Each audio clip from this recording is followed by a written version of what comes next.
웨딩홀 로비에는 이른 봄의 햇살이 유리창을 통해 길게 늘어져 있었다. 정순남은 입구 쪽 소파에 앉아 핸드백을 두 손으로 꼭 쥔 채 사람들이 오가는 것을 바라보았다. 결혼식은 2시에 시작한다고 했는데 아직 1시간은 남아 있었다. 일찍 도착한 것은 버스 시간이 맞지 않아서이기도 했고 어딘가 서두르는 마음이 있었기 때문이기도 했다. 50년을 알고 지낸 친구 복희의 딸이 오늘 결혼을 한다. 복희는 며칠 전부터 전화를 걸어 꼭 와야 한다고, 넌 내 오랜 친구이니까 꼭 봐야 한다고 했다. 순남은 그 말이 좋았다. 요즘은 그런 말을 들을 자리가 별로 없었다. 아들은 수원에 살고 딸은 미국에 있고 남편은 4년 전에 먼저 갔다. 순남은 이제 혼자였다. 웨딩홀은 강남에 있는 요즘 젊은 사람들이 좋아하는 식의 근사한 곳이었다. 천장이 높고 샹들리에가 반짝였다. 꽃 장식도 화려했다. 순남은 자신이 결혼할 때를 생각했다. 1971년이었다. 동네 예식장에서 했는데 그나마도 친정어머니는 돈이 없다고 잔치상을 제대로 못 차렸다며 내내 미안해하셨다. 순남은 괜찮다고 밥만 먹어도 된다고 했지만 그 말이 어머니 마음을 위로했는지는 모르겠다. 어머니는 그 이듬해 봄에 돌아가셨으니까. 로비 소파 맞은편에 웨딩홀 직원들이 바쁘게 움직이고 있었다. 흰 장갑을 낀 청년들이 꽃바구니를 나르고 단정한 정장을 입은 여직원이 안내판을 닷을 정비했다. 순남은 그 모습을 물끄러미 보다가 핸드백에서 손수건을 꺼내 손을 닦았다. 손이 좀 땀이 났다. 왜 그런지는 몰랐다. 오늘처럼 좋은 날 친구 딸 결혼식에 왔는데 손이 땀이 나다니. 아마 나이가 들면서 체온 조절이 잘 안 되는 탓이겠지 하고 순남은 혼자 생각했다. 복희는 1시 반쯤에 나타났다. 연분홍 한복을 곱게 차려입고 머리도 미용실에서 손질을 받은 것이 분명했다. 얼굴에는 분도 곱게 발랐다. 50년 친구이지만 오늘은 낯설 만큼 단정해 보였다. 야, 순남아. 왔어? 이리 와봐. 복희는 순남을 보자마자 손을 잡아 끌었다. 그 손이 따뜻했다. 오래된 친구의 손은 언제나 따뜻했다. 우리 은주가 오늘 드디어 시집가네. 복희의 목소리는 밝았지만 그 안에 무엇인가 복잡한 것이 섞여 있었다. 자식을 시집 보내는 어미의 마음이란 어느 나라, 어느 시대나 비슷한 모양이었다. 기쁘면서도 아쉽고 뿌듯하면서도 섭섭한 그 마음. 잘 됐다. 상대가 좋은 사람이라고 했지? 응, 아주 좋은 집안 아이야. 회사도 다니고 부모님도 점잖으시고. 근데 있잖아, 순남아. 복희가 목소리를 낮추며 순남의 팔을 잡아당겼다. 신랑이 입양아야. 미국에서 입양돼 갔다가 한국으로 다시 돌아온 아이거든. 알고 보니 한국 사람인데 미국에서 자랐다고. 부모님이 미국 분들이시고. 처음에는 우리 은주가 좀 망설였는데 막상 만나보니까 사람이 너무 좋은 거야. 성격도 좋고 반듯하고. 은주가 참 좋아해. 순남은 그 말을 들으며 가만히 고개를 끄덕였다. 입양. 그 단어가 귓속으로 들어오는 순간 어딘가 오래된 서랍 하나가 삐걱대며 열리는 것 같았다. 순남은 미소를 지었다. 그저 미소만 지었다. 좋은 사람이면 됐지 뭐. 그러게. 나도 그렇게 생각해. 사람이 좋으면 된 거지. 복희는 순남의 손을 한 번 더 꼭 쥐었다가 놓았다. 그리고 다른 하객들을 맞으러 갔다. 순남은 다시 자리에 앉았다. 손이 조금 더 땀이 났다. 2시가 되자 식이 시작되었다. 하객들이 홀 안으로 들어섰다. 순남도 자리를 잡고 앉았다. 앞쪽으로 단이 있고 줄에석이 있고 꽃으로 장식한 통로가 있었다. 음악이 흘렀다. 하얀 드레스를 입은 신부가 아버지의 팔짱을 끼고 천천히 걸어 들어왔다. 은주였다. 복희 닮아 눈이 크고 예쁜 아이였다. 신부 옆에서 신랑이 기다리고 있었다. 순남은 그때 신랑을 처음 보았다. 처음에는 멀어서 잘 보이지 않았다. 34이라고 했던가 젊은 남자가 단 위에 서서 신부를 향해 걸어갔다. 흰 셔츠에 짙은 감색 양복을 입고 있었다. 체격이 좋고 어깨가 넓었다. 걸음걸이가 반듯했다. 순남은 막연히 참 잘생긴 청년이구나 생각하며 바라보았다. 그런데 신랑이 주례석 앞에 서서 하객을 향해 몸을 돌렸을 때 순남은 숨이 멎는 것 같았다. 얼굴이 보였다. 이마가 넓고 눈썹이 짙고 눈이 가늘고 긴 콧날이 오똑하고 입술이 단정한 그 얼굴이 어디선가 본 것 같았다. 아니, 안다고 해야 할 것 같았다. 오래전부터, 아주 오래전부터 알고 있었던 것처럼 순남은 자신의 손을 내려다보았다. 손이 떨리고 있었다. 나 젊을 때랑 똑같잖아. 그 생각이 왔다. 순남 자신이 22이었을 때 거울을 보면 저런 눈이었다. 저런 이마였다. 가늘고 긴 눈에 넓은 이마에. 아이 아버지도 눈이 그랬었다. 그 사람과 자신의 생김새가 저 청년의 얼굴 속에 고스란히 담겨 있었다. 순남의 가슴 어딘가에서 무언가가 무너지기 시작했다. 천천히 소리 없이 식은 계속되었다. 주례 선생이 이야기를 하고 신랑 신부가 맞절을 하고 하객들이 박수를 쳤다. 순남은 박수를 쳤다.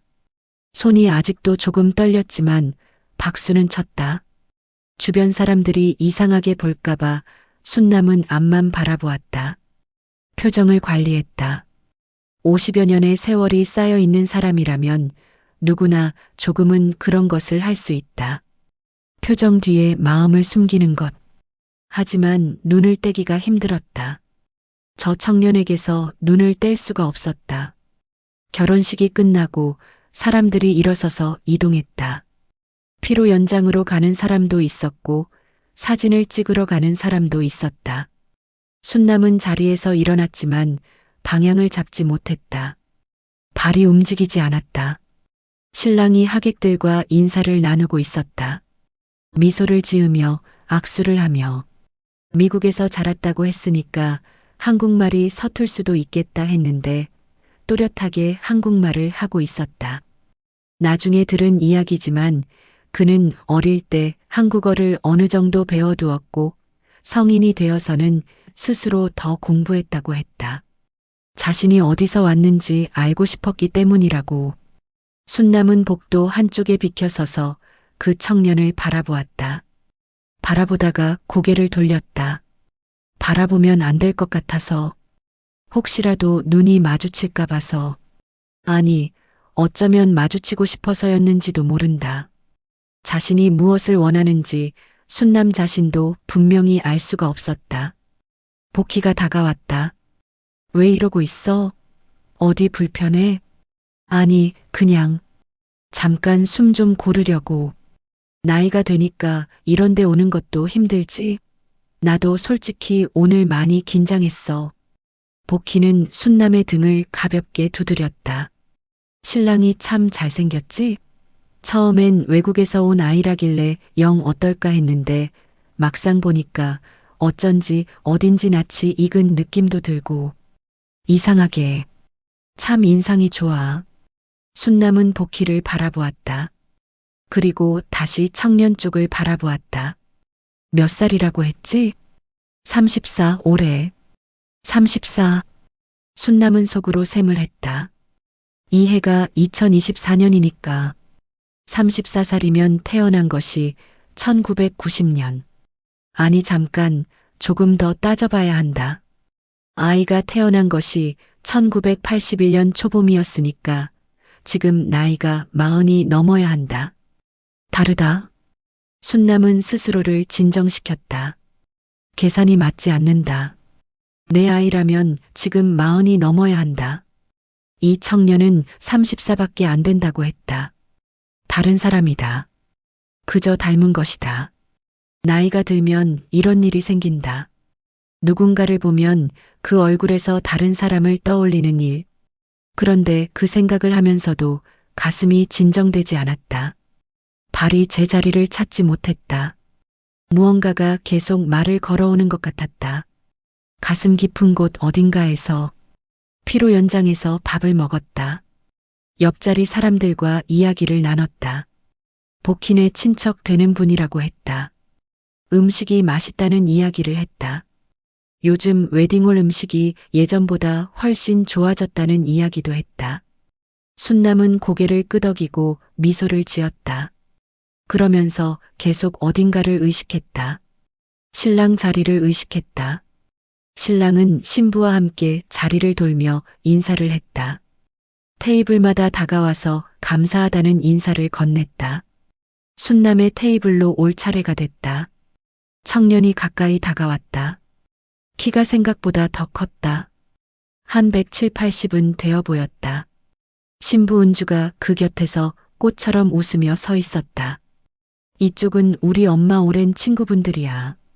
은주가 소개를 했고 신랑이 고개를 숙여 인사를 했다. 안녕하세요. 저 이준서입니다. 와주셔서 정말 감사합니다. 목소리가 낮고 맑았다. 이준서. 순남은 그 이름을 들었다. 그리고 그 얼굴을 똑바로 보았다. 눈이 마주쳤다. 청년이 미소를 지었다. 밝고 단정한 미소였다. 순남은 그 미소를 받으며 미소를 돌려주었다. 잘 됐네요. 행복하게 살아요. 감사합니다. 청년은 다시 고개를 숙였다. 그리고 다음 테이블로 이동했다. 순남은 젓가락을 내려놓았다. 손이 또 떨렸다. 피로연이 끝나고 사람들이 하나씩 일어서기 시작했다. 복희는 손님들과 인사를 나누느라 바빴다. 순남은 자리를 정리하고 일어섰다. 화장실에 들렀다가 세면대 앞에서 찬물로 손을 씻었다. 거울에 비친 자신의 얼굴을 보았다. 72살의 얼굴이 거기 있었다. 흰 머리카락, 눈가의 주름, 볼살이 조금 처진 그 얼굴. 오래전 그 22의 얼굴은 어디에도 없었다. 하지만 그 얼굴을 가진 22의 자신이 있었던 것은 사실이었다. 그리고 그 시절에 어떤 일이 있었던 것도 사실이었다. 순남은 손수건으로 손을 닦고 화장실을 나왔다. 로비에는 사람들이 아직 남아 있었다. 신랑이 양복 상의를 벗어 팔에 걸치고 가족들과 이야기를 나누고 있었다. 미국에서 온 부모님인 듯한 외국인 부부가 그 곁에 있었다. 나이가 70은 넘어 보이는 머리가 희끗희끗한 부부였다. 신랑의 아버지, 신랑의 어머니, 이준서라는 청년을 키운 사람들.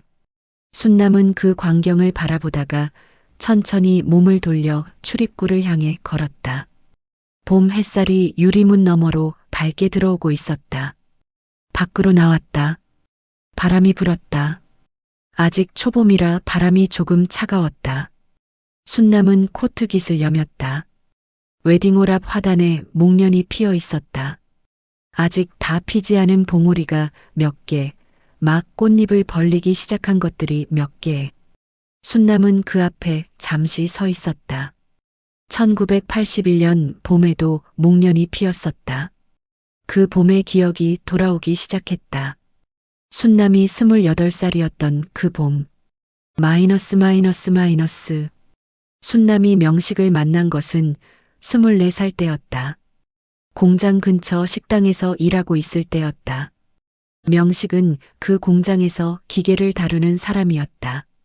얼굴이 검게 그을려 있었고 밥을 먹을 때 말이 없었다. 그런데 한 번은 순남이 국을 엎질러서 당황하고 있을 때 아무 말 없이 걸레를 가져다 닦아주었다. 그 뒤로 두 사람은 가끔 눈이 마주쳤다. 그런데 순남이 아이를 가진 것은 명식과의 사이에서가 아니었다. 이 이야기를 어디서부터 해야 할까? 어떻게 해야 제대로 설명이 될까? 순남은 72살이 된 지금도 그 이야기를 어떻게 해야 할지 모른다. 말로 하면 단순하게 들리고, 단순하게 들리면 억울하고, 억울해하면 핑계처럼 들리고, 순남의 고향은 충청도 시골이었다. 부모는 농 면마지기를 짓는 농부였다. 오남매 중 막내였다. 위로 오빠가 셋이고 언니가 하나였다. 집이 가난했다. 초등학교는 나왔지만 중학교는 다니지 못했다. 집에서 농사를 거들다가 16에 서울로 올라왔다. 서울에 먼저 와 있던 오빠 집에 얹혀 살며 공장에 들어갔다. 공장 생활은 고됐다. 새벽 6시에 나가서 밤 8시에 들어왔다. 월급은 적었고 밥은 공장 식당에서 먹었다. 그래도 가난한 고향보다는 낫다고 생각했다. 적어도 서울에는 무언가 다른 것이 있을 것 같았다. 20살이 넘어서 공장을 그만두고 식당 일을 시작했다. 공장보다는 좀 나았다. 몸이 덜 힘들었다. 대신 손님들 눈치를 봐야 했고 주인 눈치도 봐야 했다. 그래도 적응이 되었다. 순남은 원래 성격이 억세지도 않고 무르지도 않은 편이었다. 해야 할 일은 했고 하기 싫은 것은 조용히 피했다. 그 식당에 드나들던 손님 중에 영철이라는 사람이 있었다. 30이 넘은 사람이었다. 그 식당 근처에서 작은 사업을 한다고 했는데 정확히 무슨 일을 하는지는 모르겠지만 늘 여러 사람을 데리고 다니며 외상으로 밥을 먹었다. 주인아 주머니한테 나중에 다 주겠다고 하면서 영철은 순남에게 친절했다. 음식이 맛있다고 했다. 손이 예쁘다고 했다. 웃으면 보조개가 생긴다고 했다. 그 말들이 싫지 않았다. 그런 말을 해주는 사람이 별로 없었기 때문이다. 공장에서도 식당에서도 오빠 집에서도 아무도 순남에게 그런 말을 해주지 않았다. 영철은 어느 날 퇴근하는 순남을 기다리고 있었다. 영화를 보러 가자고 했다. 순남은 처음에는 거절했다. 그런 건 해본 적이 없었다. 아는 사람도 아니었다. 그런데 영철이 웃으며 그냥 영화 한 편만 보고 오자고 밥도 사주겠다고 하는 말에 그만 따라 나섰다. 그 뒤로 몇 번 더 만났다.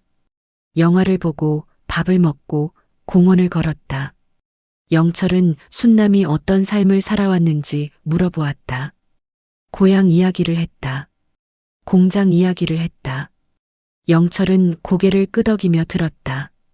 그러면서 자신은 앞으로 더 크게 사업을 할 것이라고, 돈을 많이 벌 것이라고 했다. 그 말이 자신감 있게 들렸다. 순남은 그것이 좋았다. 그러나 영철은 결혼한 사람이었다. 순남이 그것을 안 것은 나중이었다. 한참 나중에, 이미 깊이 빠져든 뒤에 식당 주인 아주머니가 어느 날 조심스럽게 말했다. 그 사람 예전에 이쪽 골목에 살던 사람인데 마누라도 있고 아이도 있다고. 몇 년 전에 이사 갔다고. 순남은 그날 일을 마치고 혼자 걸어서 집에 돌아왔다. 1시간이 넘게 걷는 길을 그냥 걸었다. 아무 생각도 할 수가 없었다.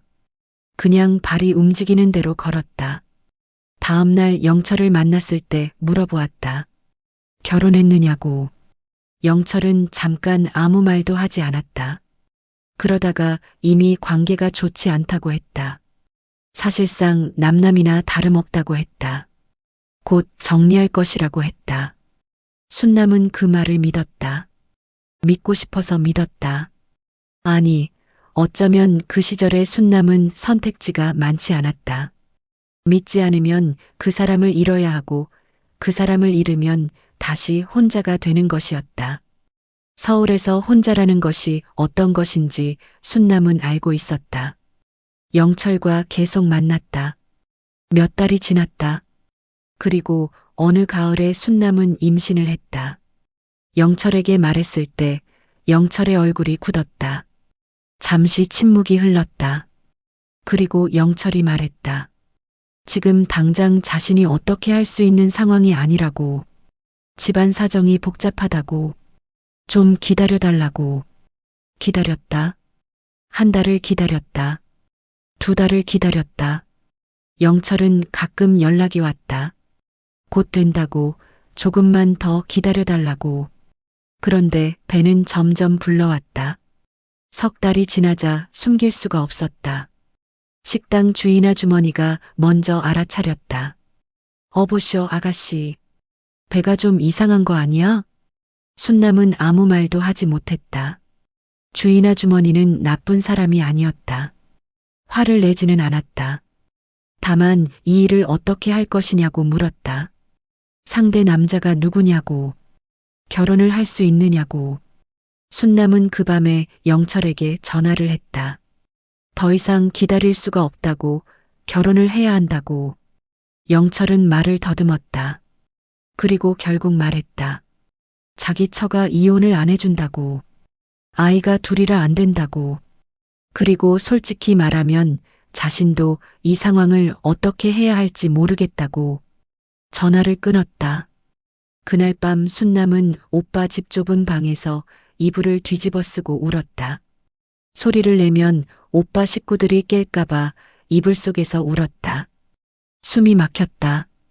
그래도 소리를 낼 수가 없었다. 아침이 되었다. 순남은 얼굴을 씻고 밥을 먹고 식당으로 갔다. 그 일상이 비현실적으로 느껴졌다. 자신의 몸 안에 아이가 있고 아이 아버지는 오늘 아침에 전화를 끊었고 오빠 식구들은 아직 모르고 있고 이 모든 것이 동시에 사실이라는 것이 믿어지지 않았다. 며칠이 지나 영철에게서 연락이 왔다. 돈을 보내주겠다고 했다. 그것으로 혼자 해결하라고 했다.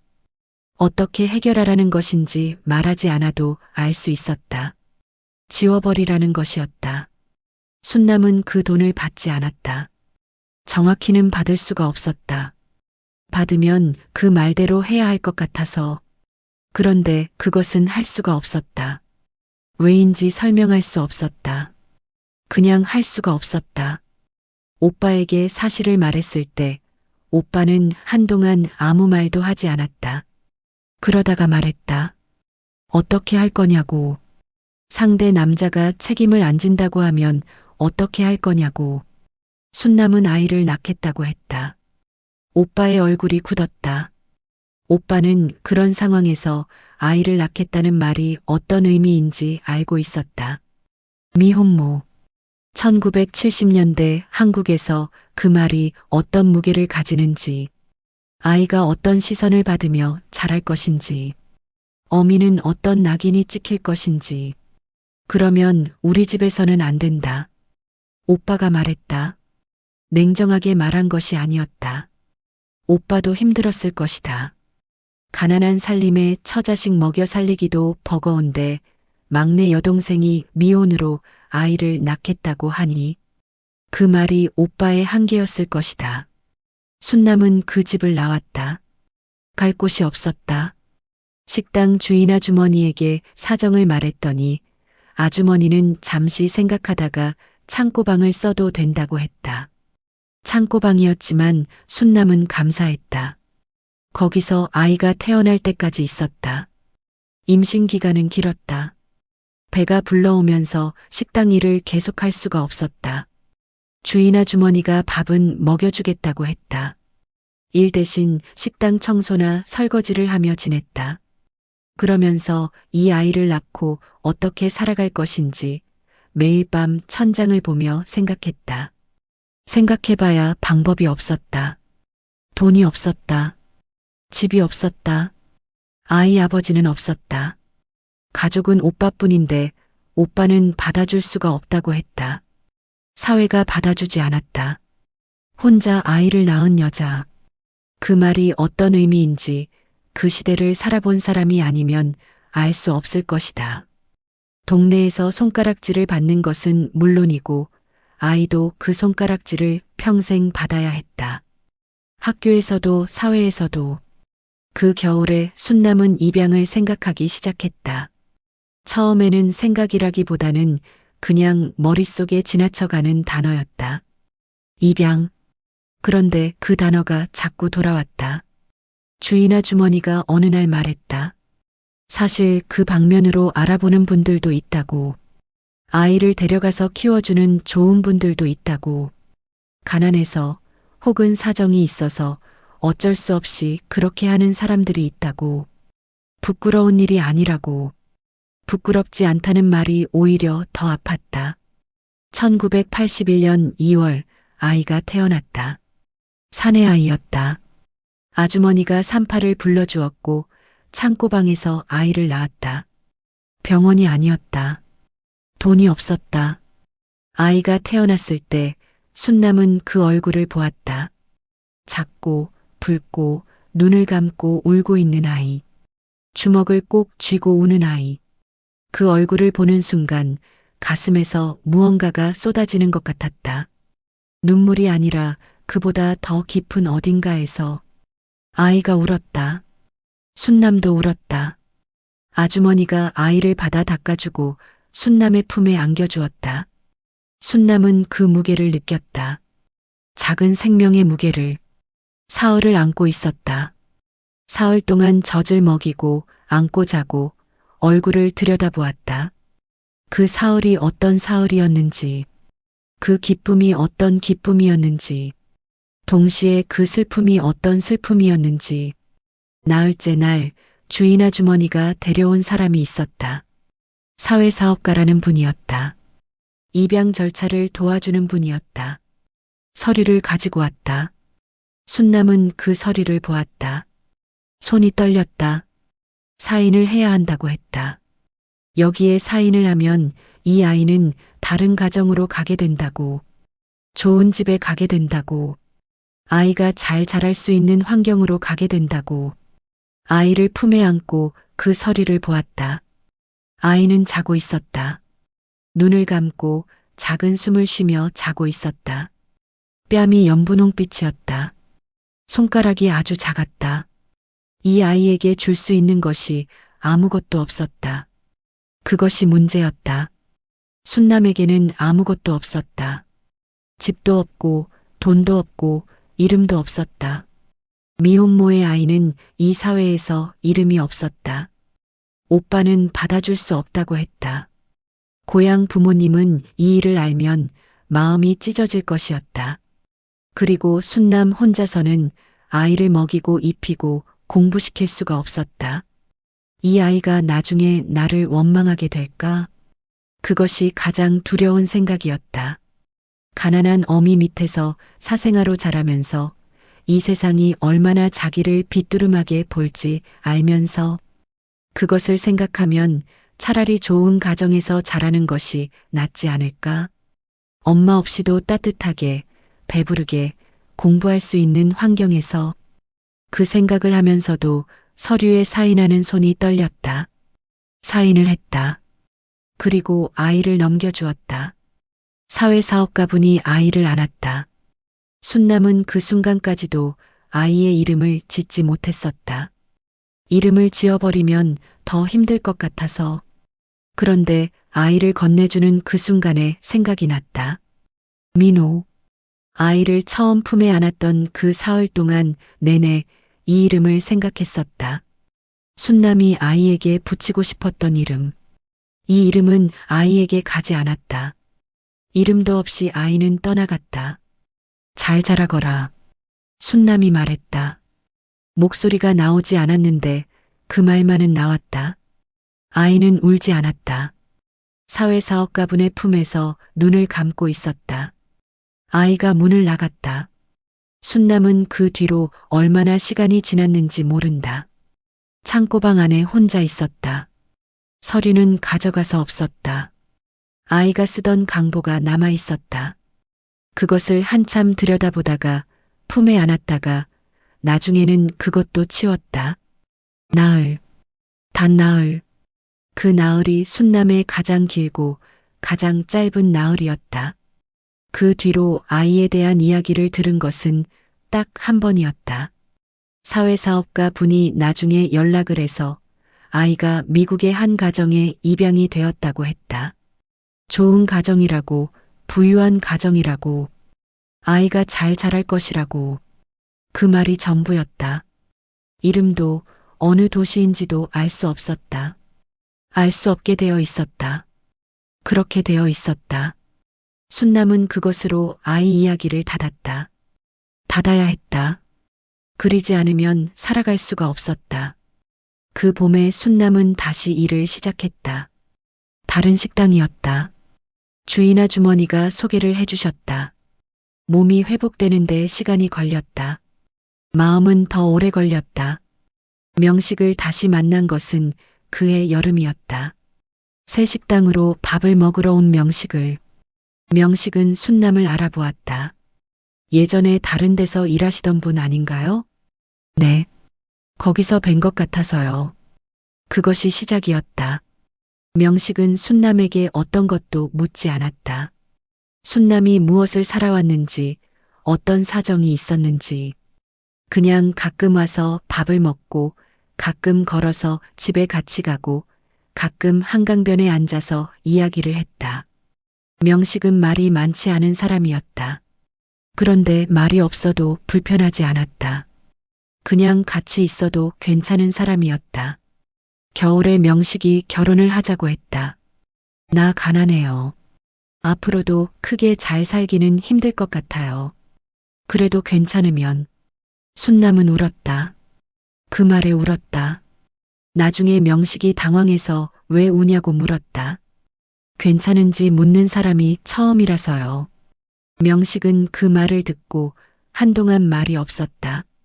그러다가 순남의 손을 잡았다. 결혼하기 전에 순남은 명식에게 말했다. 아이가 있었다고. 아이를 입양 보냈다고. 사정을 다 말했다. 명식은 들었다. 중간에 끊지 않고 다 들었다. 그리고 말했다. 다 알고 싶지는 않아. 순남 씨가 결정한 거니까. 그런데 한 가지만 물어봐도 되냐? 뭐요? 지금도 그 아이가 보고 싶어? 순남은 대답을 하지 못했다. 대답이 나오지 않았다. 나오지 않는 것이 이미 대답이었다. 명식은 고개를 끄덕였다. 그리고 더 이상 그 이야기를 하지 않았다. 그것이 명식이었다. 그리고 그것이 두 사람의 결혼이었다. 결혼을 하고 아이 둘을 낳고 가난하게 살았다. 가난하게 살았지만 그래도 살았다. 명식은 언제나 조용했고 믿을 수 있었다. 큰 돈을 벌거나 남들 앞에서 잘난 척하는 사람이 아니었지만 집을 지키는 사람이었다. 밥을 먹고 잠을 자고 아이들을 학교에 보내고 순남도 일을 했다. 두 사람이 같이 했다. 그 나흘의 기억이 완전히 사라진 적은 없었다.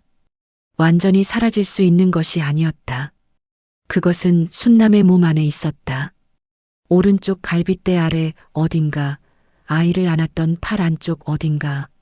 아이를 낳았던 2월이 되면 생각이 났다. 1살, 2살, 3살이 되어가는 아이를.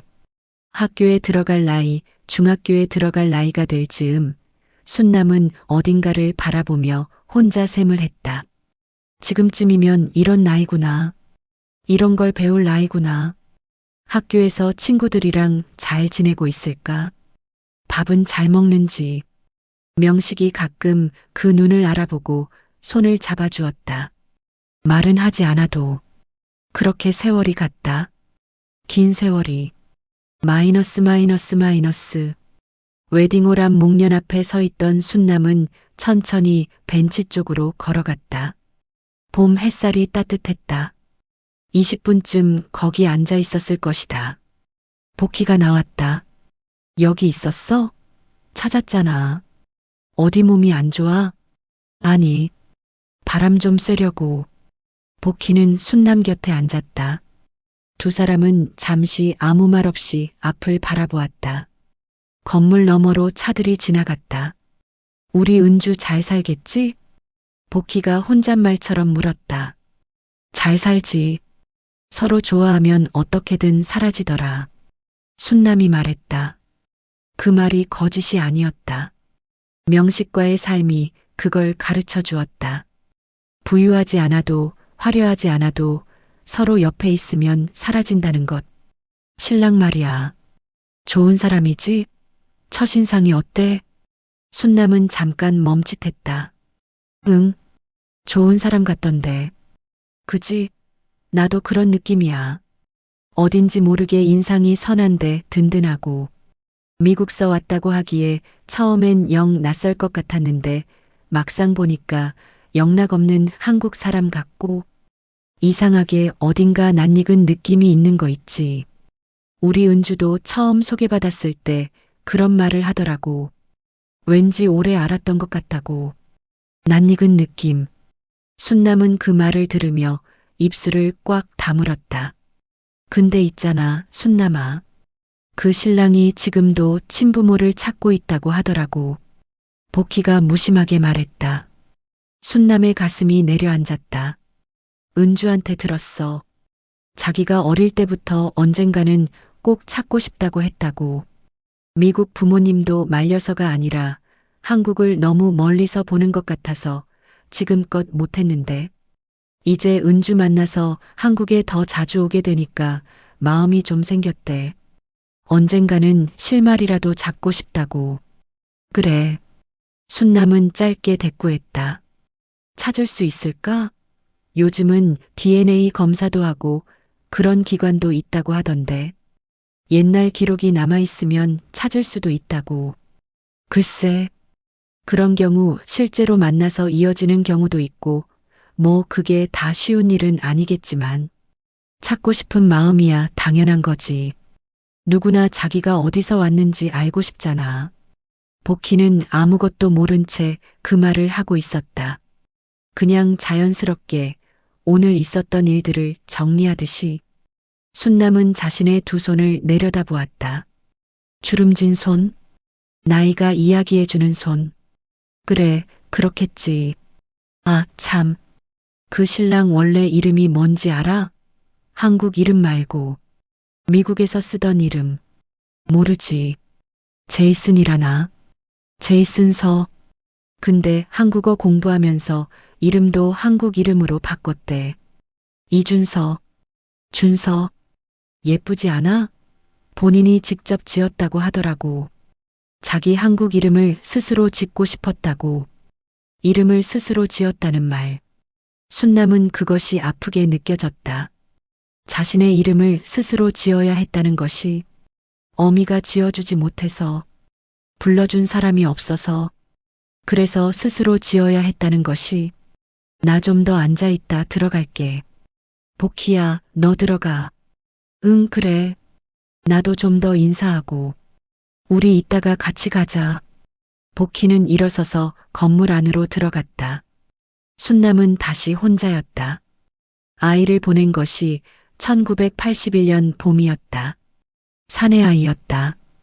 2월에 태어났다. 그리고 그해 4월에 보냈다. 4월이었다. 그 아이가 지금 살아있다면, 그 아이가 살아있어서 지금 어딘가에서 자기 어미를 찾고 있다면, 하지만 아까 셈을 해봤다. 이준서는 34살이라고 했다. 내 아이라면 42살이 되어야 한다. 다르다. 그런데 순남의 마음은 진정이 되지 않았다. 생각이 꼬리에 꼬리를 물었다. 혹시 복희가 나이를 잘못 말했을 수도 있지 않나? 혹시 입양 관련 서류에서 생년월일이 조금 달라지는 경우가 있다고 들은 것 같은데 당시에 출생신고가 제대로 되지 않았거나 아니면 입양 과정에서 서류가 정리되는 과정에서 날짜가 바뀌거나 그런 일이 없지는 않다고 들은 적이 있다. 아니다. 다른 사람이다. 왜 이러는 것이냐? 세상에 얼굴이 닮은 사람은 얼마나 많은데 입양아 출신 청년이 이 사람 하나뿐이겠냐? 그런데 그 얼굴이 머릿속에서 지워지지 않았다. 가늘고 긴 눈, 넓은 이마, 그 미소. 잘 됐네요. 행복하게 살아요. 순남이 건넨 그 말에 고개를 숙였던 그 청년. 순남은 핸드백에서 손수건을 꺼내 눈가를 닦았다. 눈물이 나오려는 것은 아니었다. 그냥 손수건을 손에 쥐고 있고 싶었다. 무언가를 쥐고 있으면 좀 나을 것 같아서 순남은 코트 안쪽 주머니에서 오래된 지갑을 꺼냈다. 명식이 사준 지갑이었다. 오래된 가죽 지갑. 안에는 여러 가지가 들어 있었다. 손주 사진, 지하철 카드, 통원 카드, 그리고 아주 안쪽 칸에 작게 접힌 종이 하나. 순남은 그 종이를 꺼내지 않았다. 꺼내지 않아도 무엇인지 알고 있었다. 사회사업가 분이 남긴 연락처를 적어두었던 종이었다. 이미 수십 년이 지났으니 그 연락처가 유효하지 않을 것이었다. 그 기관이 아직 있을지도 모르는 일이었다. 그래도 버리지 못했다. 버리면 마지막 실마리가 사라지는 것 같아서 버리지 못한 채로 40년 넘게 가지고 다녔다. 지갑을 다시 넣었다. 피로 연장 쪽에서 사람들이 나오기 시작했다.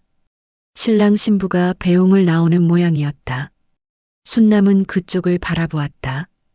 이준서가 신부 은주의 손을 잡고 하객들과 인사를 나누고 있었다. 미국에서 온 부모님도 함께였다. 이준서의 어머니, 이준서를 키운 어머니, 머리가 하얗게 센 그 미국 여자가 이준서의 팔에 손을 얹었다. 이준서가 어머니를 향해 웃었다. 그 웃음이 자연스럽고 따뜻했다. 좋은 부모님이었겠구나. 순남은 그 장면을 보며 그렇게 생각했다. 아이가 저렇게 웃을 수 있다면, 저렇게 반듯하게 자랐다면 그 가정이 좋은 가정이었던 것이다. 그리고 그 생각은 위로이기도 했고 아픔이기도 했다. 동시에 하객들 중 일부가 주차장 쪽으로 이동하면서 사람들이 조금 정리되었다. 순남은 자리에서 일어섰다. 이제 복희를 찾아서 같이 나가야 할 것이었다. 그런데 그 순간 이준서와 눈이 마주쳤다. 이준서가 사람들과 인사를 나누다가 건물 앞 벤치 쪽을 바라보다가 순남을 발견했다. 그리고 미소를 지어 보였다. 그냥 하객에게 하는 인사의 미소였다. 순남은 그 미소를 받았다. 발이 움직이지 않았다. 이준서가 은주에게 무언가를 말했다. 그리고 이쪽으로 걸어오기 시작했다. 순남의 심장이 빠르게 뛰었다. 이준서가 다가와서 섰다. 부드럽게 웃으며 아까 안에서 뵌 것 같아요. 어머니 오랜 친구분이시라고 하셨죠? 네. 순남의 목소리가 생각보다 차분하게 나왔다. 다행이었다. 오늘 와주셔서 감사합니다. 바깥이 차지 않으세요? 봄이라지만 아직 쌀쌀한 것 같던데. 괜찮아요. 바람이 좋네요. 이준서는 순남 곁에서 잠깐 멈춰섰다.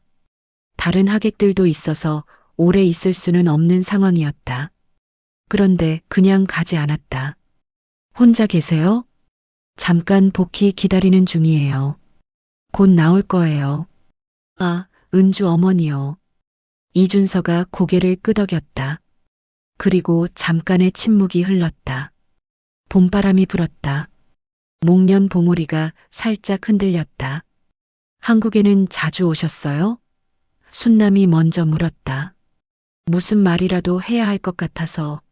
아니요, 자주는 못 왔어요. 사실 어릴 때는 한국이 멀게만 느껴졌거든요. 제가 입양이라는 것을 안 건 초등학교 때였는데 그때는 그 사실이 좀 무서웠어요. 뭔가 나한테는 거기로 가는 문이 없는 것 같아서요. 지금은요? 지금은 다른 것 같아요. 은주 만나고 나서 한국을 더 가까이에서 보게 됐고, 그리고 한국어를 제대로 배우면서 뭔가 좀 달라진 것 같아요. 언어를 알면 그 사람들이 달라 보이는 것 있잖아요. 그렇지요. 이준서가 또 웃었다. 나이 드신 분들 보면 참 든든해요. 살아오신 세월이 느껴져서요. 저는 그런 게 아직 없잖아요. 이제 겨우 시작인데 그 세월이 다 좋은 것만은 아니에요. 순남이 말했다. 이준서가 그 말을 듣고 천천히 고개를 끄덕였다. 그러겠죠. 그래도 살아오신 거잖아요. 그 말이 찔렸다. 그 청년이 어쩌면 모르고 한 말이 순남의 어딘가에 정확히 닿았다. 그래도 살아오신 거잖아요. 순남은 그렇다 살아왔다고 생각했다. 그 봄날 이후로도 살아왔다. 아이를 보내고 명식을 만나고 자식을 낳고 늙어가며 살아왔다. 복희가 건물 입구에서 나왔다. 아, 여기 있네. 신랑이랑 이야기하고 있었어? 네. 잠깐요. 이준서가 복희에게도 인사를 했다. 복희는 신랑을 보며 또 흐뭇한 표정을 지었다. 은주 어머니, 오늘 정말 감사했어요. 잘 돌봐주셔야 해요. 이준서가 복희에게 말했다. 내가 더 잘 부탁하네. 우리 딸 잘 부탁해. 이준서는 다시 신부 쪽으로 가야 할 시간이 되었다. 다른 하객들이 기다리고 있었다. 들어가세요. 또 뵙겠습니다. 이준서가 순남에게도 인사를 했다. 잘 살아요. 순남이 말했다. 이준서가 떠났다. 두 사람이 보이지 않을 때까지 순남은 그 방향을 바라보았다. 마이너스. 그날 밤 순남은 잠을 이루지 못했다. 누우면 천장을 보았다. 이준서의 얼굴이 보였다. 그 가늘고 긴 눈, 그 넓은 이마, 그 단정한 입술과 부드러운 미소, 몸을 돌리면 벽을 보았다. 거기에도 그 얼굴이 있었다. 눈을 감아도 마찬가지였다. 순남은 밤새 그 얼굴과 함께 있었다. 아이를 낳았던 그 새벽의 기억과 함께, 아이를 넘겨주던 그 오후의 기억과 함께, 새벽 4시가 넘어서야 조금 졸았다. 그리고 6시에 깼다.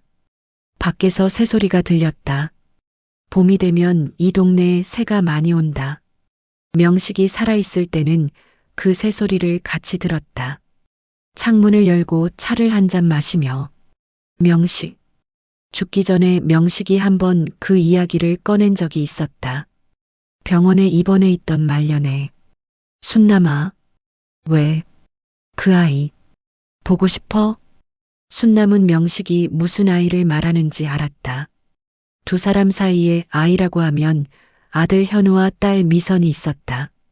그리고 그 외에도 한 아이가 있었다. 오래전에 만나기도 전에 있었던, 그래서 명식이 알게 된 아이. 왜 갑자기 나이 드니까 이런저런 생각이 다 나. 순남은 병실 창밖을 바라보았다. 보고 싶지. 안 보고 싶을 수 있나? 그럼 찾아봐. 요즘은 찾을 수 있다고 하던데. 기관도 있고. 찾으면 뭐해. 이제 와서. 이제 와도 되지. 늦은 게 어디 있냐. 명식이 힘없이 말했다. 그 아이도 어딘가서 살고 있을 텐데. 혹시 당신을 찾고 있을 수도 있잖아. 그건 모르는 일이고. 모르는 일이니까 알아봐야지. 명식은 더 말하지 않았다. 몸이 힘들어서 말이 이어지지 않았다. 순남은 명식의 손을 잡았다. 그 뒤로 명식은 더 나빠졌다. 그리고 그 가을에 세상을 떠났다. 70여 년 삶의 마지막이었다. 순남은 명식의 임종을 지켰다. 아들 현우와 딸 미선도 왔다. 마지막에 명식이 순남의 손을 잡았다. 그냥 잡고 있었다. 말은 하지 못했다. 눈빛만으로. 그 눈빛이 무슨 말을 하는지 순남은 알았다. 괜찮다고. 모든 것이 괜찮다고. 그것이 명식의 마지막이었다. 명식이 떠난 뒤에 순남은 혼자가 되었다. 아이들이 자주 와서 봐주었지만 집안은 혼자였다. 혼자 있는 시간에 생각이 많아졌다. 명식이 했던 말이 자꾸 돌아왔다. 찾아봐. 이제 와도 되지. 순남은 몇 번 생각했다. 그런데 선뜻 할 수가 없었다. 이제 와서 나타나면 그 아이가 어떻게 생각할까? 내가 버린 어미가 이제 와서 나타나면 그 아이는 좋을까, 싫을까? 혹시 상처를 받지는 않을까? 자신의 어미가 자신을 버렸다는 사실을 다 잊고 살아왔는데 다시 환기시키는 것은 아닐까? 아이를 위한 생각이기도 했고, 솔직히 말하면 자신을 위한 두려움이기도 했다. 아이가 나를 거부하면 어떻게 하나? 아이가 나를 원망하면 어떻게 하나? 그 눈빛을 마주하면 나는 감당할 수 있을까? 그래서 못했다. 그런데 오늘 이준서를 보았다. 아침에 숨남은 이불을 개고 방을 정리했다. 세수를 하고 밥을 지었다. 혼자 먹는 밥. 밥 한 그릇을 먹으면서 오늘 해야 할 일을 생각했다. 숨남은 지갑을 꺼냈다. 오래된 가죽 지갑. 안쪽 칸에서 작게 접힌 종이를 꺼냈다. 수십 년이 지난 종이였다. 빛이 발에 있었다. 조심스럽게 펼쳤다. 글씨가 흐릿했다. 전화번호였다. 기관 이름이 있었다. 이미 없어졌을 가능성이 높았다. 순남은 그 종이를 바라보았다. 그리고 핸드폰을 들었다. 아들 현우에게 전화했다. 엄마, 무슨 일 있어요? 아니, 그냥, 어디 아프세요? 아니, 아프지 않아. 그냥 목소리 듣고 싶어서. 현우가 잠깐 말을 멈췄다가 물었다. 어제 친구 결혼식 어떠셨어요? 좋았지. 잘 됐어. 다행이네. 엄마 오래 서 계시면 힘드셨을 텐데. 그 정도는 괜찮아. 야, 현우야. 응? 나 옛날에 내 아버지 만나기 전에 한번 이야기한 적 있잖아. 아이가 있었다고. 기억해? 전화 너머로 현우가 숨을 한 번 들이켰다. 기억해요. 한 번 말씀하셨었죠. 제가 고등학생 때였나? 그때 내가 뭐라고 했는지 기억해? 잘 기억이 안 나요. 놀랐었던 것 같고. 그랬지. 그 다음에는 아무 말도 안 했었지. 나도 더 이상 이야기 안 했고. 엄마, 왜요? 갑자기. 순남은 창밖을 바라보았다. 봄 하늘이 맑았다. 찾고 싶다는 생각이 나서 그 아이를 살아서 어떻게 지내는지. 긴 침묵이 흘렀다. 엄마, 진짜로요? 응. 그럼 제가 알아볼게요. 입양인 가족 찾기 지원하는 기관이 있다고 하더라고요. 그래 줄 수 있어? 엄마, 당연하죠. 전화를 끊었다. 창밖으로 봄 햇살이 쏟아졌다. 사흘 뒤에 현우가 전화를 했다. 엄마, 기관 찾았어요. 등록을 해놓으면 상대 쪽에서도 찾고 있으면 연결이 될 수 있다고. 일단 등록만 해도 되고. 같이 가줄 수 있어? 당연하죠. 기관에 전화를 했다. 상담사분이 차분하고 친절했다. 어떤 상황인지, 어떤 정보가 있는지 물어보았다. 순남은 말했다. 1981년 2월에 태어난 사내 아이. 태어나고 2달 뒤에 입양 보냈음. 당시 처리했던 기관의 이름. 기억나는 것들을 말했다. 등록을 했다. 이름과 연락처를 남겼다.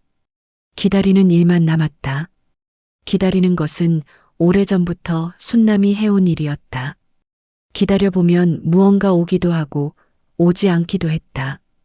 오지 않는다고 해서 기다린 것이 헛일은 아니었다. 기다리는 그 시간 동안 자신이 변하기 때문이다. 기다리면서 무언가를 정리하고 무언가를 받아들이게 되기 때문에. 2달이 지났다. 여름이 오기 시작했다. 어느 날 현우가 전화를 했다. 엄마, 기관에서 연락 왔대요. 기록을 찾았다고. 그런데 한 가지가 있는데요. 뭐? 해당 입양인 분이 이미 먼저 등록을 해두셨대요. 같은 기관에 자기 가족을 찾겠다고. 순남은 아무 말도 하지 못했다. 먼저 등록을 해두었다고. 먼저 찾고 있었다고. 엄마도 동의하시겠다고 하면 진행이 된다고. 동의하겠다고 해. 현우가 잠깐 있다가 말했다. 알겠어요. 기관에 전달할게요. 전화를 끊었다. 아이가 먼저 찾고 있었다. 그 말이 계속 되풀이되었다. 잊어버리지 않았구나. 아니면 잊으려 했지만 잊지 못했구나. 아니면 잊었다가 다시 생각하게 됐구나. 어느 것이든 아이가 이쪽을 향해 있었다. 이틀 뒤에 기관으로부터 다시 연락이 왔다. 상담사분이 조심스럽게 말했다. 정보를 확인하고 서로 동의를 하면 연결이 된다고. 그리고 당사자분이 연락처를 남겼다고. 연락처가 있었다. 전화번호. 순남은 그 번호를 핸드폰에 저장해 두었다. 이름을 뭐라고 저장해야 할지 몰랐다. 그냥 기관이라고 저장했다. 저장해 두고 며칠을 바라보기만 했다. 무슨 말을 해야 하나? 처음에 뭐라고 해야 하나? 나예요 라고 하면 되나? 당신을 낳은 사람이에요 라고 하면 되나? 그 말이 아이에게 어떻게 들릴까? 며칠을 그랬다. 그러다가 어느 이른 저녁에 순남은 핸드폰을 들었다. 번호를 눌렀다. 신호가 갔다. 한 번, 두 번, 세 번, 네 번째에 전화가 받아졌다. 여보세요. 낮고 맑은 목소리였다. 그 목소리를 듣는 순간 순남은 숨을 한 번 크게 들이켰다. 그 목소리가 낯설었다. 당연히 낯설었다. 50년도 더 전에 사흘을 함께 있었는데 그것도 울음소리로. 그 이후로 한 번도 들은 적이 없는 목소리. 그런데 낯선 것과 동시에 낯설지 않기도 했다. 어딘가 익숙한 것이 있었다. 그 목소리 속에 무언가 자신의 것이 있는 것 같은. 여보세요? 다시 물었다. 순남은 입을 열었다. 기관에서 연락받으셨나요? 네. 저도 거기를 통해서 연락이 왔는데 이렇게 전화드렸어요. 잠시 침묵이 흘렀다. 혹시 정순남 씨이신가요? 아이가 자신의 이름을 알고 있었다. 순남은 자신의 이름을 들었다. 그 이름이 그 목소리로 불리는 것을 들었다. 네, 그렇습니다. 또 침묵이 흘렀다. 더 길었다. 순남은 무슨 말을 해야 할지 몰랐다. 너무 많은 말들이 있었다. 미안하다는 말, 잘 자랐냐는 말, 보고 싶었다는 말. 하지만 그 말들이 목에서 걸렸다. 아이가 먼저 말했다. 올해 이날이 오길 기다렸습니다. 순남의 눈에서 눈물이 흘렀다. 소리를 내지 않았다. 소리를 내면 안 될 것 같아서, 아이가 들으면 당황할 것 같아서, 조용히 그냥 눈물이 흘렀다. 저도요. 그 말 하나가 나왔다. 저도 그것으로 충분했다. 그것으로 43년이 조금 열렸다. 마이너스. 만남은 한 달 뒤로 정해졌다. 두 번째 통화에서 이준서는 말했다. 제이슨 서라고 불렸는데 한국어 공부하면서 이름을 직접 지었다고. 이준서. 자기 한국 이름을 스스로 찾고 싶었다고. 이준서 씨. 네. 건강하게 잘 자라주어서 고맙습니다. 그 말 뒤에 또 침묵이 왔다. 아이가 말했다. 어머니. 그 호칭이 순남의 가슴을 관통했다. 어머니. 그 말을 들을 자격이 있는지 순남은 몰랐다. 자격이라는 것이 있는지도 몰랐다. 사흘을 함께 있었던 사람을 어머니라고 부를 수 있는지. 그러나 그 청년은 그 호칭을 썼다. 처음부터 그냥. 네. 순남은 대답했다. 오래 찾고 있었어요. 어릴 때부터 궁금했는데 실마리가 없어서 못했고, 나중에는 어머니 생존해 계신지도 모르고, 혹시 찾았을 때 이미 돌아가셨으면 어쩌나 싶어서. 살아있어요. 다행입니다. 두 사람이 전화 너머에서 잠깐 있었다. 아무 말도 하지 않는 채로. 그래도 괜찮은 침묵이었다. 약속 장소는 기관 근처 카페였다. 조용한 곳이라고 했다. 순남은 1시간 일찍 도착했다. 결혼식 때처럼 또 일찍. 이번에도 손이 땀이 났다. 핸드백을 쥐고 앉아서 창밖을 바라보았다. 여름 도시가 지나갔다. 약속 시간 2분 전에 카페 문이 열렸다. 이준서가 들어왔다. 순남은 일어서려다가 그냥 앉아 있었다. 다리에 힘이 없었다. 이준서가 순남을 발견했다. 그리고 이쪽으로 왔다. 결혼식 때 봤었다. 그때보다 지금이 더 낯선 것 같기도 하고 더 친근한 것 같기도 했다. 오늘은 두 사람이 무엇인지를 알고 마주하는 것이기 때문에. 이준서가 테이블 앞에 섰다. 안녕하세요. 순남은 고개를 끄덕였다. 앉아요. 이준서가 맞은편에 앉았다. 두 사람이 테이블을 사이에 두고 마주 보았다. 가까이에서 보니 더 또렷이 보였다. 그 이마, 그 눈, 자신의 것이기도 한 그 생김새. 커피가 왔다. 두 사람이 각자 한 모금씩 마셨다. 이준서가 먼저 말했다. DNA 검사 결과가 나오면 더 확실해지겠지만요. 저는 이미 알 것 같아요. 나도요. 결혼식 때 배웠죠. 그때는 물론 몰랐는데 나중에 기관에서 연락이 오고 나서 그날 배웠던 분들을 떠올려 보다가 혹시라는 생각이 들었어요. 이준서 씨도 그 생각을 했어요? 네. 눈이 좀 비슷하다는 생각이 들었거든요.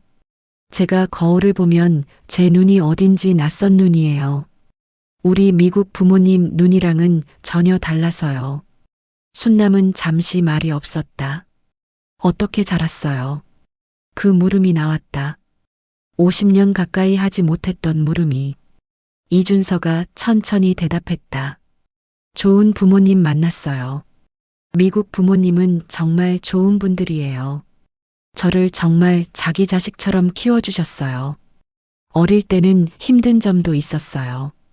동양 얼굴을 하고 미국에서 자라는 게 쉬운 일은 아니었거든요. 그런데 부모님이 잘 잡아주셨어요. 다행이다. 그 말이 진심으로 나왔다. 왜 보내셨어요? 그 물음이 왔다. 부드럽게 나를 세우지 않고. 순남은 그 물음을 받았다. 가난했어요. 집도 없었고 돈도 없었고 아이 아버지는 없었고 그 시대에 혼자 아이를 낳은 여자는 살기가 굉장히 힘들었어요. 아이도 같이 힘들게 살아야 하는 것이 나는 견딜 수 없었어요. 내 아이가 손가락질 받으면서 사는 것이. 이준서는 듣고 있었다. 말을 끊지 않았다.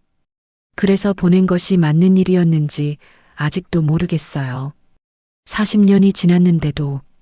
그런데 그것이 내가 할 수 있는 최선이었다고 생각했어요. 그 시절에 나는. 그렇군요. 이준서가 말했다. 그것뿐이었다. 판단이 없었다. 미안해요. 그 말이 나왔다. 50년 가까이 하지 못했던 말이. 그 나흘 동안 정말 보고 싶었어요. 안고 있으면서도 이 아이를 보내야 한다는 걸 알면서도. 그래서 더 안고 있었어요. 나흘이요? 2월에 태어나서 4월에 보냈어요. 2달 있었는데 그 마지막 사흘에 처음 안아봤어요. 이준서의 표정이 조금 변했다. 그 전에는요? 차마 못 봤어요. 보면 못 보낼 것 같아서. 침묵이 흘렀다. 이준서가 창밖을 바라보았다가 다시 순남을 보았다. 저는 그 사흘을 기억하지 못하지만. 그렇겠지요. 기억하지 못하지만. 그때 어머니가 안고 있었다는 것은 알아요. 지금은. 그 말이 조용히 공간을 가득 채웠다. 순남은 눈물이 나오는 것을 참았다. 참으면서 창밖을 바라보았다. 여름 하늘이 높고 파랬다. 두 사람은 1시간 넘게 이야기를 나눴다. 이준서가 자라면서 어떤 일들이 있었는지, 순남이 그 뒤에 어떻게 살았는지, 천천히 조각조각. 이준서가 물었다. 저한테 이름을 지어주고 싶으셨던 거 있으세요? 민호. 순남이 말했다. 이준서가 그 이름을 들었다. 되뇌어 보는 것처럼 잠깐 있었다. 민호. 좋은 이름이에요. 내가 지어주지 못했지. 이름도 없이 보냈으니까. 그래도 생각하셨던 거잖아요. 자리에서 일어설 시간이 되었다. 이준서가 먼저 손을 내밀었다. 악수였다.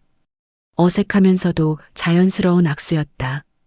순남이 그 손을 잡았다. 손이 컸다. 자신의 손보다 훨씬 큰 어른 남자의 손이었다. 그 손을 잡으면서 순남은 그 나흘의 사흘을 떠올렸다. 주먹을 꼭 쥐고 울던 아주 작은 손. 그 손이 이렇게 자랐구나. 또 연락할게요. 이준서가 말했다. 나와주어서 고마워요. 그 말이 나왔다. 이준서가 잠깐 있다가 고개를 끄덕였다. 카페를 나왔다. 이준서가 먼저 길을 건넜다.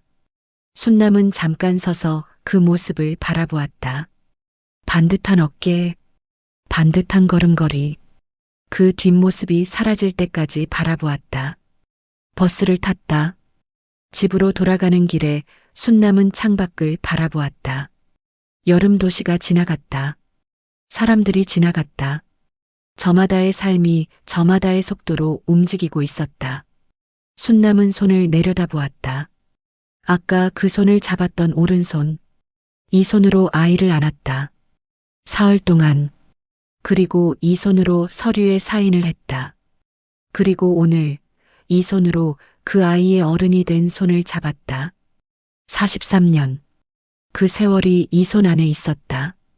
집에 도착했다. 신발을 벗고 들어가서 소파에 앉았다. 한동안 앉아 있었다. 그리고 조용히 울었다. 소리를 내지 않았다. 이불 속에서 울었던 그 젊은 날처럼 소리를 내지 않고 그냥 눈물이 흘렀다. 한참 흘렀다. 무엇 때문에 우는 것인지 정확히 몰랐다. 슬퍼서인지 다행이어서인지 미안해서인지 오래된 것이 조금 풀려서인지 그 모두가 뒤섞여 있었다. 명식이 살아있었다면 말해줬을 것이다. 잘했다고. 어떻게 했든 잘한 것이라고. 잘됐다. 그 말이 그리웠다. 소파에 기대어 눈을 감았다. 밖에서 새소리가 들렸다. 이 여름에도 새가 왔나 보다. 그 소리를 들으며 순남은 생각했다. 이 이후가 어떻게 될 것인지. DNA 결과가 나올 것이다. 이준서가 어떤 사람인지 더 알아가야 할 것이다. 원망도 할 수 있다.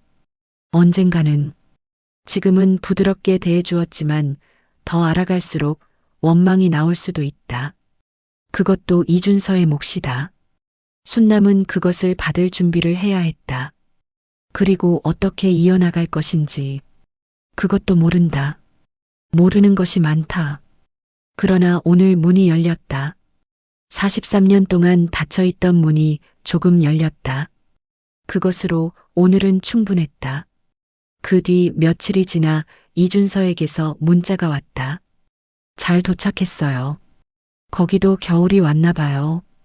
몸 조심하고. 그리고 잠깐 있다가 한마디 더 했다. 밥 잘 먹어요. 이준서가 답했다. 네. 어머니 음식 생각날 것 같아요. 그 문자를 읽으며 순남은 미소가 왔다. 어머니 음식. 자신이 만든 밥을 그렇게 불렀다. 순남은 핸드폰을 내려놓았다. 창밖에 저녁이 오고 있었다. 하늘이 주황빛으로 물들고 있었다. 순남은 일어나서 부엌으로 갔다. 저녁을 만들었다. 혼자 먹는 저녁이지만 제대로 만들었다. 된장찌개를 끓이고 나물을 무치고 밥을 지었다. 밥 냄새가 방 안에 퍼졌다. 순남은 밥상에 앉아서 수저를 들었다. 밖에서 바람이 불었다. 창문을 통해 들어오는 바람이 저녁을 담고 있었다. 먹었다. 천천히 제대로. 이준서가 잘 먹을까? 은주와 같이 맛있는 것을 먹고 있을까? 신혼이니까. 처음으로 함께 집에서 밥을 짓는 날들이 이어지겠지. 그 소소한 날들이 쌓여서 세월이 될 것이다. 순남도 그렇게 살아왔다. 명식과 함께 소소한 날들이 쌓여서 삶이 됐다. 아이도 그렇게 살아갈 것이다. 가족이란 것이 그런 것이다. 피를 나눈 것이 가족이기도 하고, 세월을 함께한 것이 가족이기도 하고, 밥을 함께 먹는 것이 가족이기도 하다. 그 모든 것이 겹쳐져서 가족이 된다. 겨울이 왔다. 순남은 설거지를 마치고 손을 닦았다. 거실로 나와서 불을 껐다. 창밖에는 밤이 완전히 왔다. 별이 몇 개 보였다. 오래된 지갑을 꺼냈다. 안쪽 칸에서 그 종이를 꺼냈다. 색이 바랜 종이. 이제 쓸모가 없어진 종이. 종이를 조심스럽게 펼쳐보았다. 흐릿한 글씨. 옛날 전화번호. 이 종이를 수십 년 동안 버리지 못했다. 그런데 이제 실마리가 이어졌다. 더 이상 이 종이에 매달릴 필요가 없었다. 그런데 버리지 않았다. 다시 접어서 지갑에 넣었다. 아직은 버리고 싶지 않았다. 그 시절이 거기에 담겨 있으니까. 그 시절의 자신이 가난하고 무서웠고 최선을 다하려고 했던 그 자신을 아직 버릴 수가 없었다. 순남은 자리에 누웠다. 눈을 감았다. 봄에 목련이 피고 여름에 밤 냄새가 나고 가을에 편지가 오고 겨울에 마음이 조금 더 열리는 그런 인생이 되고 있었다. 조용하고 따뜻하고 조금씩 열리는 그것으로 충분한 인생이 되어가고 있었다.